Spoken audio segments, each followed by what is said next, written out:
अस्सलाम दोस्तों, welcome to digital facility channel. दोस्तों आज की इस वीडियो में हम जानेंगे आज के ताज़ा तरीन सऊदी रियाल के एक्सचेंज रेट पाकिस्तान, इंडिया और बांग्लादेश के लिए कि आज आपको सऊदी अरब की मुख्तलिफ बैंकों से एक रियाल ट्रांसफर का आपको क्या रेट मिलेगा। तो फ्रेंड वीडियो को लास्ट तक देखिएगा ताकि आपको पता चल सके कि आज कौन सी बैंक सबसे अच्छा रेट दे रही है। और फ्रेंड डेली बेस पे सऊदी रियाल की ताज़ा तरीन अपडेट जानने के लिए चैनल को सब्सक्राइब कर दें और साथ में बेल आइकन को ऑल पे सेलेक्ट कर दें और फ्रेंड साथ साथ वीडियो को लाइक भी कर दें। देखते हैं सबसे पहले वेस्टर्न यूनियन के रेट जो कि पाकिस्तान के लिए दे रहा है 74 रुपये 48 पैसे, इंडिया के लिए 23 रुपये 31 पैसे, बांग्लादेश 32 टका 12 पैसे। फ्रेंड बार का एप्लीकेशन पाकिस्तान के लिए दे रहा है 74 रुपये 90 पैसे, इंडिया के लिए 23 रुपये 47 पैसे, बांग्लादेश 32 टका 0 पैसे। टिकमो ऐप पाकिस्तान के लिए दे रहा है 74 रुपये 76 पैसे, इंडिया के लिए 23 रुपये 44 पैसे, बांग्लादेश 32 टका 16 पैसे। यूआर पे पाकिस्तान के लिए दे रहा है 74 रुपये 48 पैसे, इंडिया के लिए 23 रुपये 34 पैसे, बांग्लादेश 32 टका 16 पैसे। फ्रेंड STC पे पाकिस्तान के लिए दे रहा है 74 रुपये 52 पैसे, इंडिया के लिए 23 रुपये 44 पैसे, बांग्लादेश 32 टका 18 पैसे। अल-राजी बैंक पाकिस्तान के लिए दे रहा है 74 रुपये 52 पैसे, इंडिया के लिए 23 रुपये 36 पैसे, बांग्लादेश 32 टका 12 पैसे। फ्रेंड फौरी बैंक पाकिस्तान के लिए दे रहा है 74 रुपये 26 पैसे, इंडिया के लिए 23 रुपये 36 पैसे, बांग्लादेश 32 टका 13 पैसे।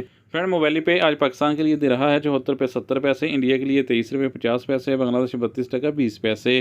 फ्रेंड इंजाज बैंक पाकिस्तान के लिए दे रहा है 74 रुपये 40 पैसे, इंडिया के लिए 23 रुपये 41 पैसे, बांग्लादेश 32 टका 11 पैसे। फ्रेंड लास्ट में देखते हैं SNB क्विक पे के रेट जो कि पाकिस्तान के लिए दे रहा है 74 रुपये 16 पैसे, इंडिया के लिए 23 रुपये 31 पैसे, बांग्लादेश 31 टका 96 पैसे।